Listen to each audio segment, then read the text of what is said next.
Сәлем достар, қалдарыңыз қалай? Бүгін бет терісін жасартатын коллагенді масканың рецебін көрсетемін. Ол үшін бізге кез келген 3 ас қасық күріш керек. Алдымен ыдысқа 300 мг су құйып, отқа қойып қайнатамыз.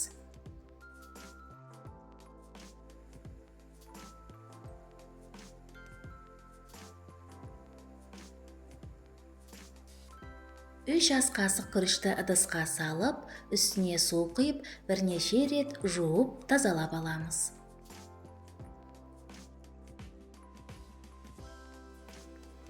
Күріш сығындысы теріні терең ылғалдандырып жұмсартады және бет терісіндегі қара дақтарды, әжімдерді кетіріп, жасартады.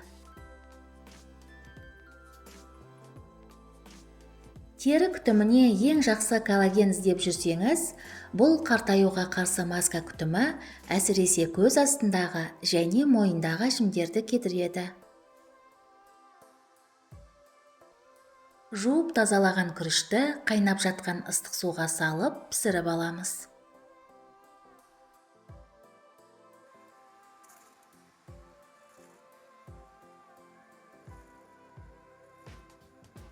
Достар, менің каналыма жазылыңыздар. Мұнда сізге керекті рецептер табатыныңызға сенімдімін.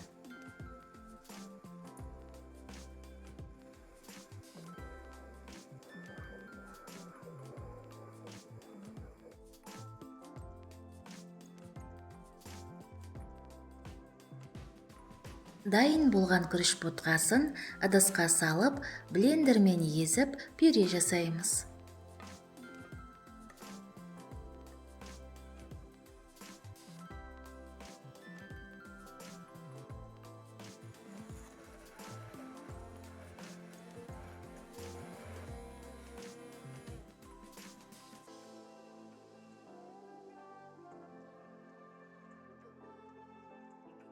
Маска негізі тегіс болып шығу үшін електен өткіземіз.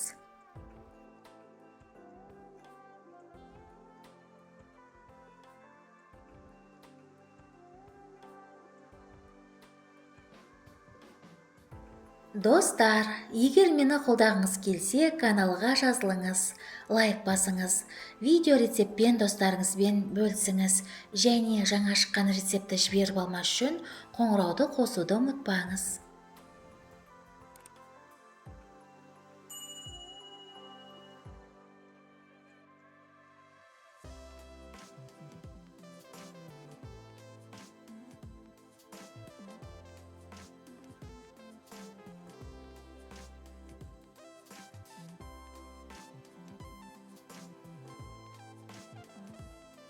Дайын болған маска негізіне 1 шай қасық глицерин қосамыз.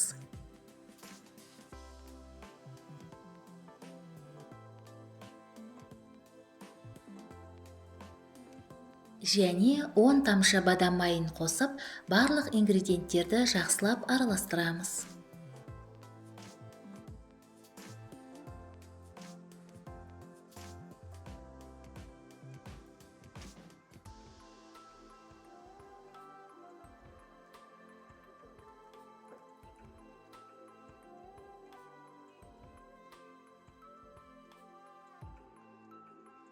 Дайын болған масканы шыны ыдысқа құйып, тоңазытқышта 1 аптаға дейін сақтай аламыз.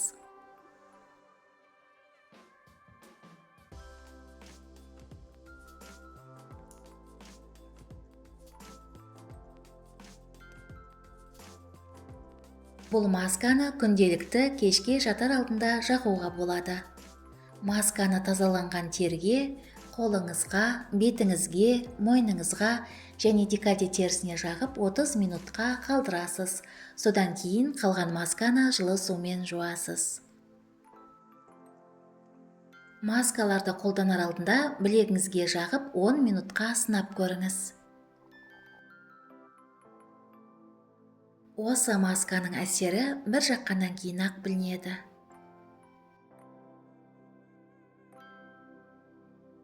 Сізге денсаулық, жастық және сұлулық тілеймін. Келесі кездескенше.